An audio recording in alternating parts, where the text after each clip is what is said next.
ချက်လဲရှိတယ်ဆရာမပြီးတော့ကျွန်တော်တို့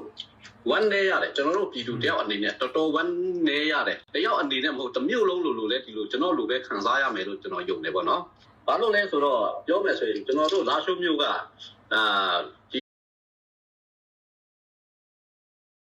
ဘင်္ဂလားဒေ့ရှ်မှာရောက်နေတဲ့ရိုဟင်ဂျာဒုက္ခသည်တသန်းလောက်ရှိတဲ့အထက်မှာ3,800,000ကိုစစ်တပ်က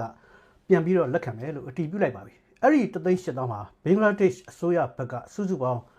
8သိန်းကိုအသုတ်6သုတ်ခွဲပြီးတော့လက်ခံဖို့အဆိုပြုထားတဲ့အထက်ကပထမအသုတ်ဖြစ်ပါတယ်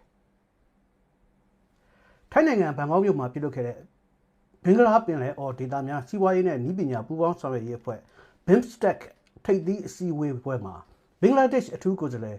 ခါလီလာရာမန်နဲ့စစ်ကောင်စီရဲ့ဒုတိယဝန်ကြီးချုပ်လည်းဖြစ်နိုင်ငံခြားရေးဝန်ကြီးလည်းဖြစ်တဲ့ဦးသန်းဆွေတို့တွေ့ဆုံဆွေးနွေးပြီးတဲ့နောက်မှာဒီသတင်းထွက်ပေါ်လာတာပါစစ်ကောင်စီဘက်ကအခုထိတရားဝင်ထုတ်ပြန်ကြေညာတာမျိုးမလုပ်သေးပေမဲ့သတင်းကတော့သေချာနေပါပြီ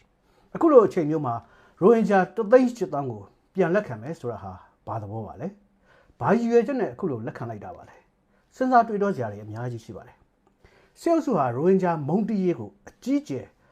ဝါဒဖြန့်ချီလှုံ့ဆော်ခဲ့တဲ့သူတွေပါရိုဟင်ဂျာတွေတေပြေးရှင်ပြေးအသက်လူပြေးအောင်တက်ဖြတ်မီးရှို့မရင်းကျင်တာတွေလုပ်ခဲ့တာလဲသူတို့ပါပဲရိုဟင်ဂျာတွေပြန်လာရေးအတွက်နိုင်ငံတကာက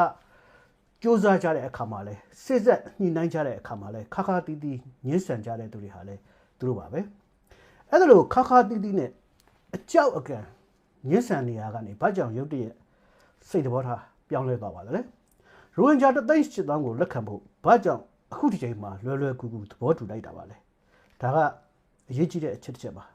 တကယ်တော့သူတို့လုပ်ထားတဲ့ပြဿနာကို AA အာရခတက်တော်ရဲ့လက်ထဲကိုထိုးထည့်ပေးလိုက်တာပါအခုချိန်မှာရိုဟင်ဂျာ3,800,000ကိုလက်ခံရမယ်ဆိုရင်ခေါင်းကိုက်ရမယ်သူက AA ဖြစ်သွားပါလိမ့်မယ်နယ်မြေတွေကိုလက်ရှိထိချုပ်ထားတဲ့သူက AA ပါ AA ကိုအကြက်ရိုက်အောင်လုပ်လိုက်တာပါ AA ကိုထောင်ချောက်ဆင်လိုက်တာပါ AA အတွက်အဖြေရှင်းရခက်တဲ့နိုင်ငံရေးပု္ပ္ပစာတစ်ပုဒ်ကိုချပေးလိုက်တာပါပဲတကယ်လို့ AA ကရိုဟင်ဂျာတွေကိုလက်မခံနိုင်ပါဘူးပြန်မလာကြပါနဲ့လို့ပြောမယ်ဆိုလို့ရှိရင်စစ်ကောင်စီကိုတက်တလုံးထိုးနေတဲ့လက်ညှိုးဟာ AA ဘက်ကိုဥလှည့်လာပါလိမ့်မယ်ဘင်္ဂလားဒေ့ရှ်အစိုးရအတွက်ရိုဟင်ဂျာတသန်းကိုလက်ခံထားရတဲ့ဒုက္ခကမသေးလှပါဘူးအဲ့ဒီဝန်တော့ဝန်ဘိုးကိုခါချခြင်းနေတာကြာလာပါပြီဘလို့နီးနဲ့ပဲရသူ့ပကုံးမော်ကခါချရေးကအဓိကပါပဲအဲ့ဒါကြောင့် AA ကရိုဟင်ဂျာတွေကိုလက်မခံရင် AA ကိုဖိအားပေးပါလိမ့်မယ် AA ကရိုဟင်ဂျာတွေကိုလက်မခံဘူးလို့ညင်းရင် AA ကိုနိုင်ငံတကာကလည်းဖိအားပေးလာတာမျိုးတွေရှိနိုင်ပါတယ်။နေကြားဒေသတွေမှာနေရတဲ့တိုင်းရင်းသားလူမျိုးစုတွေအတွက်အိမ်နီးချင်းနိုင်ငံနဲ့ဆက်ဆံရေးဟာအရေးကြီးပါတယ်